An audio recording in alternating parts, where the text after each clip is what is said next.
abatuuze b'e Bukedya batabukidde Anita Among bagamba tetwakulonda. Bagamba tetwakulonda, twagala kuddamu kulonda. Ku kifo ekyo twagala kuddamu kulonda, ebyano opposed tetubikkiriza. Kakati munnange nga tetunava nga tutunula mu nsonga eno, njagala mukimanye nti Anita Among okusigala mu Parliament kiyinzika okuba nga Museveni waali tekiyinza oba tayinza kwebaka tulo. Tayinza kwebaka tulo n'abulizaako nga Anita Among akyali mu Parliament. Kubanga ajjukira ti Parliament Museveni agikozesaayo nga instrument okusobola okubeera nga ayisaawo kakica yenna gw'ayagala. Kati n'olw'ensonga eyo Anita Among being nti abadde kati yafuna influence nene nnyo mu Parliament ng'alina bagamba nti ebitundu 80 ku buli 100 bibadde mu mikono gye mu kumukkiririzaamu. Museveni ayagala kakasa nti Anita Among ne mu Parliament avaamu ebya ddala era ng'akozesa obunafu bwe katugeze mu kuyita one opposed nti oba oli awo yandibadde akkiriza ne balonda ne bakyangira eri. Ne kati ekyokuyita one opposed engeri gye yakikolamu yakikola mu ngeri kwegamba omuntu gy'asobola okusinziirako kakasa nti ddala mutuufu okulonda kuddibwamu. Kati munnange tuli Bukedya era nga abatuuze side z'e Bukedya district tuli mu Teso sub-region era nga bano basabye General Museveni mu kapasite ye. Wali Museveni mulungi mu kwesaba, alina abaako baayitiramu nti munsabe. Kati nga boolaba Rafael Magezi ng'agamba nti baggyewo ekkomo ku bisanja, bajjewo ekkomo ku myaka, mujjukira age limit togikwatako. Kakati olwola nga bayita Kadaga ng'oludde okuyisa ekiteeso, era Kadaga yamaliriza yeewaanye n'okwewaana nti nze nakola omulimu ogw'amaanyi okuggyawo ekkomo ku myaka, mujjukira bulungi nnyo. Nga yeewaana Rebecca alitwala Kadaga nti yayamba nnyo Museveni okubeera nga akyaliko. Kati Rafael Magezi baali baseetinze mu setting era ne bamuwa okubeera minisita wa local government, yadde kati ba contract yaweddeko, oliddeko kyolidde tukusasudde tambula. Kakati n'abatuuze b'e Bukedya kati kiri bwe kityo nti kale Anita Among byonna bye yakola yabikola mukazi wattu, naye tasuubira nti bino binaabaawo era n'akosa bangi nnyo emitima naddala aba Nuupu. Kakati munnange biranze okubeera nga bimuddira. Museveni ayagala kuyitirawo wennyini okulaba nga mu Parliament amusikambulayo. Kakati bano abatuuze be bayiseemu balocals abebu Bukedya baagala wabeewo okulonda okupya, fresh polls for district woman MP ku kifo kya Parliament. Kakati munnange bino tukyagendera ddala maaso, naye teweerabira nti aba Amora Beauty balina shea butter agobe enkanyanya. Tokkiriza kubeera nkanyanya, beera n'olususu nga mu butuufu muntu bw'alulaba alulabira ddala nga olususu luno lulabika oba buli kiro lubaako ekintu kweggamba eringa emboona eboosedde, kitegeera. Kakati shea butter taliimu chemical yadde, ali organic. Wonna wooli mu nsi yonna gy'oli mbasobola okutuusako aba Amora Beauty. So nga ate ne Maintenance Palace bano balina solar, bano bakafulu ba solar. Gwe capacity yo kiki oyagala, buzito ki bw'oyagala okuteekako, balina solar esobola okujja mu nsawo yo okutuuka ku abo abaagala okwakisa ebyalo. Balina ebyamazzi n'ebyamasanyalaze byonna ne ttiimu ey'abakugu esobola okuyambako ku binstallinga beba Maintenance Palace. Hillside View Apartments, zino apartments tuzimanyi buli omu yandiyagadde okuzisolamuko, ziri ku Entebbe Road. Bw'otuuka Namulanda Kitendeka Jansi buuza ejjani ku kyaki yewa. Kakati bw'otuuka ekkubo eriyita Namulanda ddungi nnyo ya koolaasi ate nga lyanguwa naddala gwava ku airport. Transport ava ku airport wa bwereere singa oba oyisa wano ku Uganda at large, wifi weeri, masannyalaze tegavaako, embeera eri conducive nnyo, beba Hillside View Apartments. Dokita wali wano ku Uganda atulaje temufana birwadde bannange temufana ndwadde nze nsiiba mbagamba nti asiko obulamu tassa bukono leka kulwala kibumba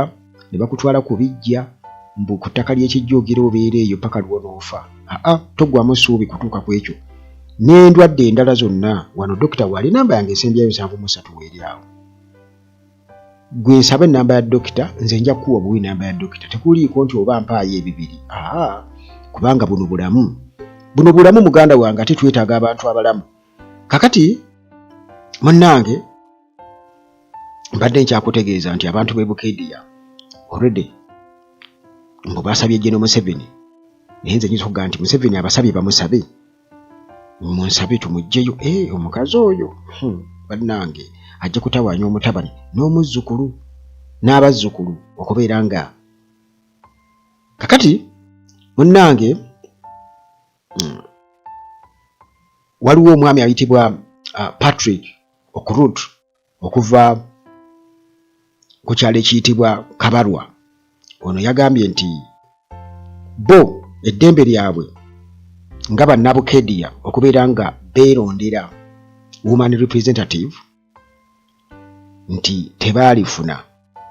era kooti yakozesebwa okubeera nga erulinga in favor of Anita Among kati ne basaba ekintu ekyo baagala munnange kiveewo batuufu nnyo kakati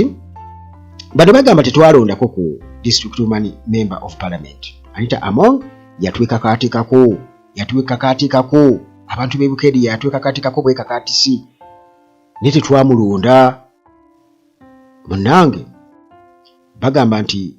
mujjukire bulungi nnyo ebyaliwo nti mu biseera ebyo waliwo abakyala babiri ba candidates bano baali basazeewo okujja bachallenginge Anita Among e Bukedia district kati bano baba disqualifying babagoba mu lwokaano oluvannyuma lwa Among nga ayita mu sister we eyateekayo omusango ng'agamba nti abakyala bano abaali beesimba ku Among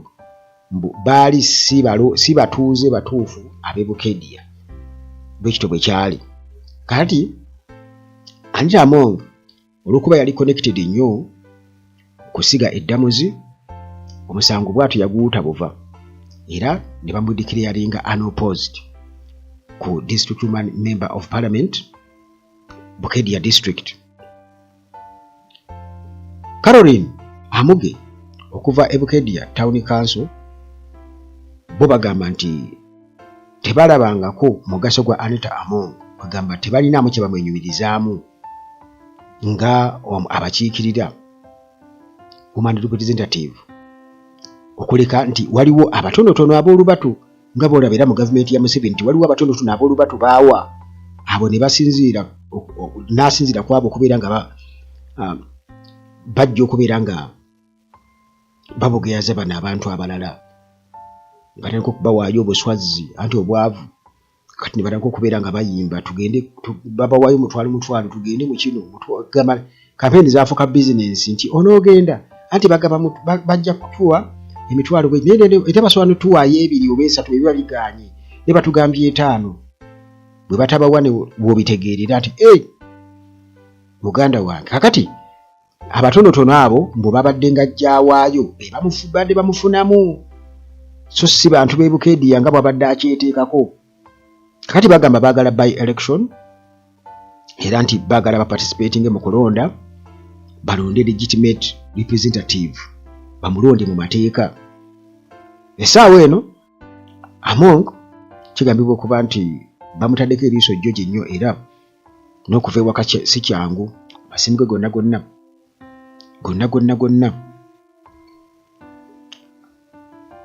ab'ebyokwerinda bagatunuulira nnyo buli kimu kyakola bakitunuulira n'agamu baagamuggyako emmotoka ze zaatwalibwa ennyumba ye nkugambye bagamba kigambibwa okuba nti akabaateekayo n'obuuma obubega obutracking amaloboozi na buli kimu kakati munnange okuva security yalumba amaka ge bwe baagasalako wabaddewo abantu e Bukedia bangi abaasanyuka n'etteeso mu bitundu by'etteeso nga bagamba nti kano akaseera kamakulu nnyo kubanga omukyalo ono babadde bamumanyi nga omuntu ali arrogant ennyo eyabeekakaatikako. Kakati ebyamongo bwe bitabo biri tetugenda kubeera nga tubyogerera nnyo kubanga bikwata ku bantu beeyo nnyo yadde ate era Among omukono gwe gwali guva eyo mu tteeso ne gujja eno yonna yonna tebulaba nga eggwanga lyonna liri concerned teyabadde